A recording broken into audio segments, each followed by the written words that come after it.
तेनाली नाम के एक गांव में ठाकुर नाम का एक आदमी रहता था। वो गांव के लोगों को किश्ते में कपड़े बेचता था। वो महिलाओं का और बच्चों का कपड़े जैसे साड़ी, ब्लाउज, कुर्ती, लेगिंग्स और बच्चों को फ्रॉक, टी शर्ट और पैंट्स बेचता था। ऐसे अलग अलग कपड़े उसके पास थे और लोग उसे किश्तों में कपड़े खरीदते थे।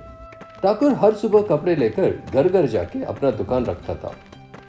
एक बार एक महिला ने उसे कहा, ठाकुर जी, पिछले बार आपने जो कपड़े दिया वो 4 ही धुलाई में फट गए, तो इसलिए मैं इस बार किश्तें नहीं दूंगी। ये बात सुन के ठाकुर ने कहा, ठीक है बहन, मुझे तुम्हारी खुशी से बढ़कर और कुछ नहीं चाहिए, मुझे वो फटा हुआ कपड़े देना।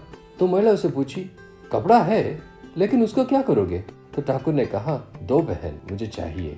ये कहकर उस कपड़े को लेके जाके टेलर से उसे सिलवा के अनाथ आश्रम में दे दिया। ठाकुर को बरसों से इसकी आदत पड़ गई। ठाकुर शादीशुदा था और उसे एक जवान बेटी भी थी और वो बेटी अपने लिए एक काम खोज में थी। ठाकुर को अपने बुढ़ापे की वजह से कपड़े उठा के घर घर जाने में तकलीफ हो रही थी। ठाकुर की बेटी को भी अपने पढ़ाई के बराबर कोई काम नहीं मिल रहा था। ठाकुर को बिना दिन भर दिन अपने घर चलाना मुश्किल हो रहा था। एक दिन ठाकुर के घर कार में कुछ लड़कियां आए। उन्हें देखकर ठाकुर ने पूछा, आप सब कौन हो? तो उनमें से एक लड़की ने बोली, पिताजी, हम सब अनाथ आश्रम की लड़कियां हैं, आप हमें बचपन में कपड़े ले आते थे। ये सुनकर ठाकुर भावुक हो गया। फिर दूसरे लड़की ने कहा, हम सब मिलकर ठाकुर टेक्सटाइल नाम के एक दुकान शुरू करने जा रहे हैं और उसका इनॉग्रेशन के लिए आप ही चीफ गेस्ट हो। ये कह के इन्विटेशन देके चले गए। उनके जाने के बाद ठाकुर की पत्नी उसे पूछी, क्यों जी, आपने उनसे हमारे हालत क्यों नहीं बताया? इनॉग्रेशन के दिन हमारे बच्ची के लिए एक काम तो पूछ के आना। ठाकुर को उनसे मदद पूछना अच्छा नहीं लगा, लेकिन घर की परिस्थिति को देखकर वो मान के इनॉग्रेशन के लिए चला गया। ठाकुर को फंक्शन में उसे जो आदर और सम्मान मिला उसे देखकर उसे और भी संकोच हुआ और वो बिना मदद मांगे वहाँ से जैसे ही निकलने लगा, उसकी बेटी को कैशियर काउंटर में देखकर रोने लगा।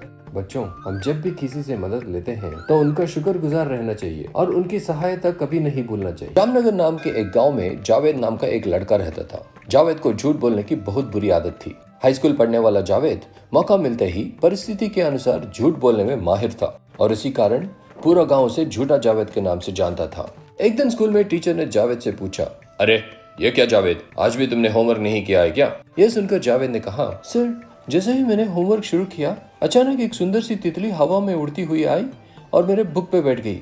तो जैसे ही उसे मैं मारने वाला था, मुझे आपकी बात याद आई। आप ही ने कहा था ना, बच्चों, हमें किसी भी हाल में प्राणी हिंसा नहीं करनी चाहिए। तो ये सोचकर मैं उस तितली के उड़ने के इंतजार में होमवर्क करना भूल गया मास्टर जी।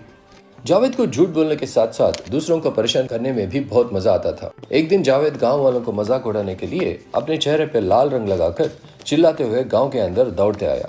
गांव वाले उसे देखकर उसके पास दौड़े चले आए और उनमें से एक आदमी ने घबरा कर पूछा, अरे जावेद, ये तुम्हें क्या हुआ और ये तुम्हारे शरीर पे इतना खून कैसे? ये पूछने पर नाटक करता हुआ जावेद डरते डरते कहा, अरे भाई, गन्ने के खेत में एक जंगली हाथी घुस गया है और उसने मुझ पर हमला किया, इसी कारण मेरा ये हाल हुआ है। जावेद की बात सुन के गाँव वाले घबरा कर उस जंगली हाथी को पकड़ने का निश्चय किए। 2 दिन की निरंतर खोज के बाद गाँव वाले निराश होकर वापस आते देखकर जावेद जोर जोर से हंसते हुए कहा, अरे तुम लोग तो पूरा काम छोड़कर हाथी के खोज कर रहे हो, मैंने तो ऐसे ही मजाक में कह दिया था जंगली हाथी है। यह कहकर फिर से हंसने लगा। यह सुनकर गांव वाले आग बबूला हो गए और जावेद का स्वभाव जानते हुए भी उसकी मदद करने निकल पड़े, ये सोचकर खुद शर्मिंदा होकर वहां से चले गए।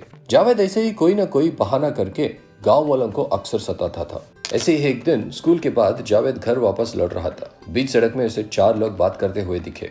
सुनो, आज रात हम इस गाँव पे हमला करेंगे। चारों लोग 4 दिशा में जाएंगे, जो कुछ भी लूटा जा सकता है वो सब लूट के भाग जाएंगे। उनकी बातों को सुनकर जावेद घबरा गया और गांव में आकर गांव वालों को ये बात बताया।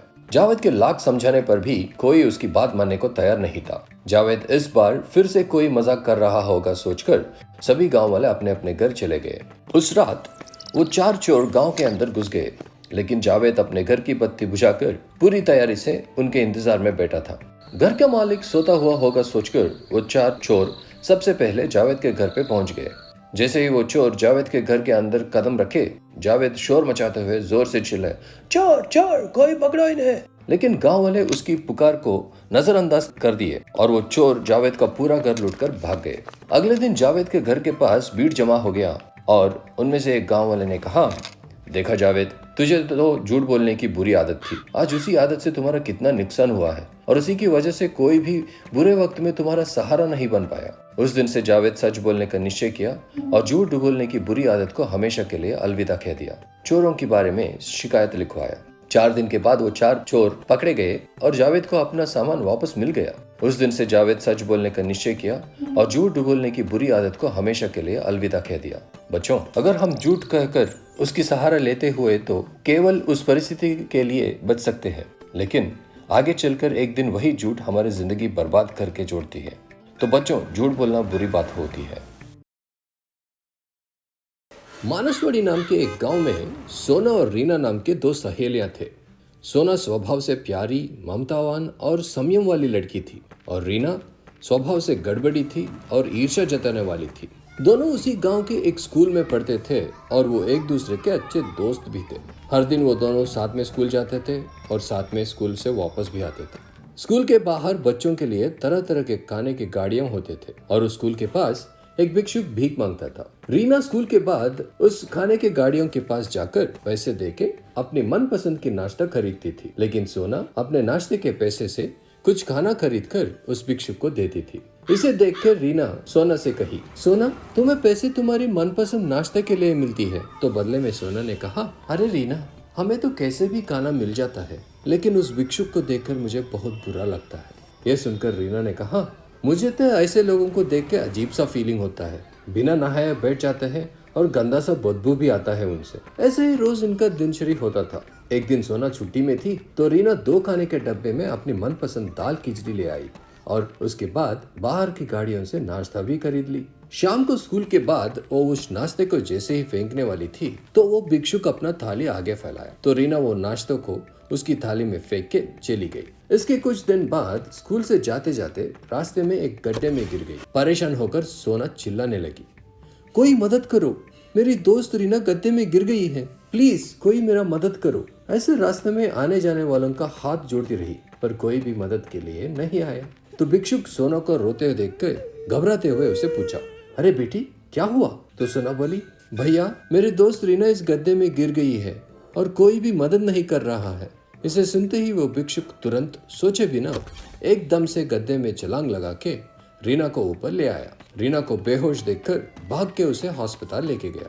हॉस्पिटल में डॉक्टर उसे देखकर कहे, सही समय पे रीना को हॉस्पिटल लाने से वो बच गई। तभी रीना को भिक्षुक उसे बचाना, हॉस्पिटल ले आना, ये सब याद आया। रीना को उसकी बर्ताव, उसकी गालियां और अपनी बुरी हरकतें याद आके रोने लगी। अपने गलती का एहसास होके वो भिक्षुक से माफी मांगी। उस दिन से सोना भिक्षुक के लिए घर से खाना लेके आती थी और रीना उसे पैसे देकर कपड़े, चप्पल और जरूरी चीजें खरीद कर देती थी। बच्चों, हमें कभी भी किसी की वेशभूषा को देखकर उसे दोस्ती नहीं करनी चाहिए, हमें उनकी गुण देखकर दोस्ती करना चाहिए। सुल्तानपुर नाम के एक गांव में राकेश नाम का एक युवक रहता था जो दिन भर आवारा घूमता रहता। राकेश के पिता चरणदास उस गांव में एक छोटा सा होटल चलाते थे जिससे वो अपना और अपने बेटे का पेट पालते थे। गांव वाले राकेश को चुगलखोर राकेश के नाम से जानते थे क्योंकि वो किसी को खुशी नहीं देख सकता था। अगर उसे कोई हंसता या खुश इंसान दिखता तो वो पूरी कोशिश करता उसे उदास करने की या झगड़ा मोल लेने की। राकेश के घर के पास वाले घर में सुधाकर और दिवाकर नाम के 2 भाई रहते थे जिनकी एकता पूरे गांव में एक मिसाल थी। राकेश को ये बात बिल्कुल हजम नहीं होती थी और वो दोनों भाइयों में फूट डालने का मौका ढूंढ रहा था। एक दिन दिवाकर अचानक से राकेश से मिलता है और बोला, कैसे हो दिवाकर भाई, क्या हाल चाल है तुम्हारे? दिवाकर ने जवाब दिया, मैं अच्छा हूँ राकेश, जब तक मेरा भाई मेरे साथ है मुझे किसी चीज की कोई चिंता नहीं। फिर राकेश बोला, हाँ वो भी ठीक है भाई, घर, खेत और जमीन पूरा उसके नाम पे है ना, तुम तो मजे में ही होगे। अगर तुम सोचने लग गए तो इससे तुम्हारा भाई सुधाकर को मुश्किल हो जाएगी ना। ये कहकर वो दिवाकर के मन में दुविधा सी पैदा कर देता है और दिवाकर जवाब देता है, सब कुछ उसके नाम पे है ये मैं मानता हूँ, लेकिन मेरा भाई हिसाब का पक्का है, वो मुझसे बिना पूछे कुछ भी काम नहीं करता।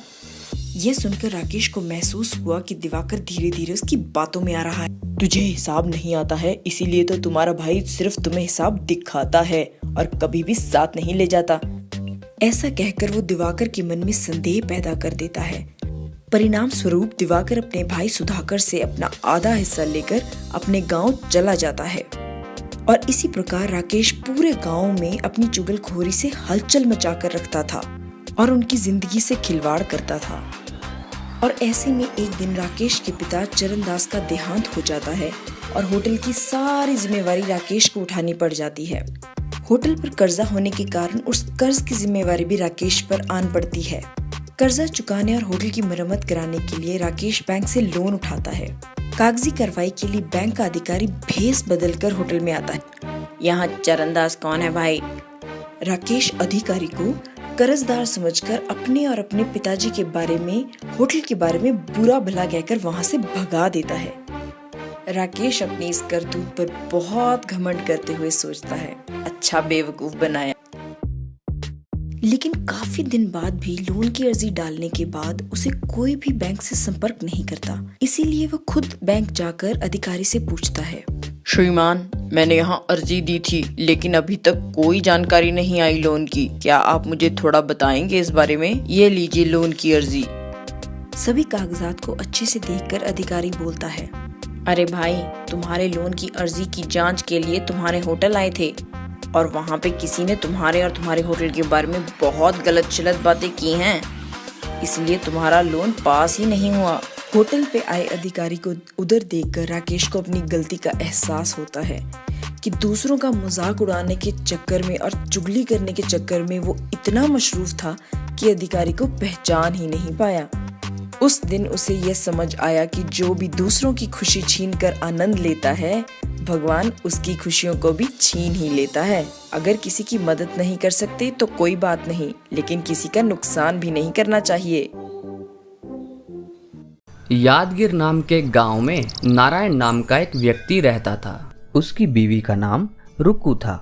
अगर उसकी बीवी जाओ जाके कुएं में गिर जाओ बोलती थी तो नारायण पूछे बिना सीधे जाके कुएं में गिर जाता था और बाहर आके पूछता था, रुक्कू, तुम मुझे कुएं में गिरने के लिए क्यों कहा? बहुत ही मासूम और प्यार से पूछता था। नारायण अपनी पत्नी की हर बात को आकाशवाणी समझता था। अगर नारायण की पत्नी एक रेखा भी खींचती थी तो वह उसे पार नहीं करता था। अगर वह एक रेखा खींचने के लिए तैयार होती थी तब भी वह उस तरफ सिर करके भी नहीं सोता था। नारायण जो कुछ कमाता था वह सारे पैसे अपनी पत्नी रुक्कू को दे देता था और अगर उसे एक रुपया भी चाहिए तो वह अपनी पत्नी के आगे हाथ फैलाता था। आज तक नारायण की जो भी अच्छी कमाई और विकास हुआ था उसका मुख्य कारण उसके पिता नरसप्पा थे। नरसप्पा ने बहुत ही कठिनाई से अपने बेटे को पाला, पढ़ाया और बड़ा किया था। आज नरसप्पा की हालत बहुत खराब थी और उसे एक वक्त की रोटी के लिए भी रुक्कू के सामने हाथ फैलाना पड़ रहा था। पहले से ही रुक्कू बहुत खराब तरीके से नरसप्पा की देखभाल करती थी। धीरे धीरे रुक्कू ने बाप और बेटे को अलग अलग कर दिया और यहाँ तक कि उनको अपने बेटे सूरज से भी नहीं मिलने देती थी। रुक्कू नरसप्पा को पागल पागल बोल के पुकारती थी। इसे देख देख कर सूरज भी अपने दादाजी का पागल पागल बोल के मजाक उड़ाने लगा। लेकिन सूरज को दादाजी बहुत प्यार से, मेरा सोना है तू, मेरा चंदा है तू, बेटा मेरा पास आओ, दादाजी को ये किसी दे दो बोलते हुए सूरज को बुलाते थे। लेकिन सूरज, किसी चाहिए तेरे को किसी? ए पागल बूढ़े, चुप होके सो जा। ऐसा बोलते हुए दादाजी का अपमान करता था। यह सब सुनकर भी नारायण कुछ भी सुनाई नहीं दिया जैसे बर्ताव करता था। लेकिन रुक्कू सूरज को बोलती है, शाबाश बेटा, उस पागल बुड्ढे को बहुत ही सहयोग कर दिया। लो चॉकलेट खाओ। इसके साथ साथ रुक्कू नरसप्पा को कल का बचा हुआ चावल, रोटी और सड़ा हुआ खाना देती थी। अंदर ही अंदर नरसप्पा बहुत दर्द सहता था। इन सब बातों को बेटे से बोलने का भी कोई फायदा नहीं था। नरसप्पा बहुत रोता था और ऊपर से पोता सूरज भी नरसप्पा का बहुत अपमान करता था। रुक्कू का छोटा भाई अरविंद बेंगलोर में सॉफ्टवेयर का काम करता था। अरविंद की पत्नी बहुत ही अच्छे और नरम स्वभाव की थी। रुक्कू के पिता रंगैया भी छोटे भाई अरविंद के साथ ही रहते थे। छोटे भाई अरविंद और पिता को देखने के लिए लिए रुक्कू और सूरज दोनों बेंगलोर आते हैं। पोते को देखते ही रंगैया, अरे मेरा सोना, इधर आओ बेटा, मेरे पास आओ, नाना जी को एक किसी दे दो। तब सूरज बोलता है, किसी चाहिए तेरे को किसी? ए पागल बूढ़े, चुप होके सो जा। ये बोलकर माँ के पास जाता है। माँ इस पागल बूढ़े को सही उत्तर दिया ना, इसलिए अब मुझे एक चॉकलेट दो। रुक्कू को बहुत ही जोर का झटका लगा। बेटी के स्वभाव को देखते हुए रंगैया नरसप्पा के दर्द और हालत को समझ गया था। रुक्कू, हम बच्चों को जो भी सिखाते हैं बच्चे वही सीखते हैं और वही करते हैं। काली कागज की तरह होता है उनका दिल। हम जो भी उस कागज में लिखेंगे कल वो उसी को दोहराएंगे। रुक्कू, आज अगर तुम नहीं बदलोगी तो कल तेरे साथ भी यही होगा। कुछ अच्छी बातें बोलकर समझा के बेटी को घर भेजता है। घर आते ही रुक्कू अपने ससुर जी के पैर पड़कर बोलती है, ससुर जी, मुझे माफ कर दो, मैंने आपको बहुत दुख पहुंचाया है। आज के बाद मैं आपको कोई दुख नहीं पहुंचाऊंगी। ये बोलते हुए माफी मांगती है। यह सब देखकर सूरज, दादाजी सॉरी दादाजी। सॉरी बोलता है। यह देखकर रुक्कू को उसके पिता की बात, बच्चों का दिल खाली कागज की तरह होता है, ये समझ में आई। यह सब देखकर नारायण भी अपने पिता के पैर छूकर माफी मांगता है। नरसप्पा ने जो भी हुआ उसे भुलाकर उनको माफ कर दिया और खुशी से रहने लगा। हमें बड़ों का आदर करना चाहिए और बच्चों को प्यार करना चाहिए। जो बच्चा है वो एक दिन बड़ा भी होगा और जो बड़ा है एक दिन बूढ़ा भी होगा। इसलिए हमें बड़ों का आदर करना और प्यार से उनकी देखभाल करनी चाहिए।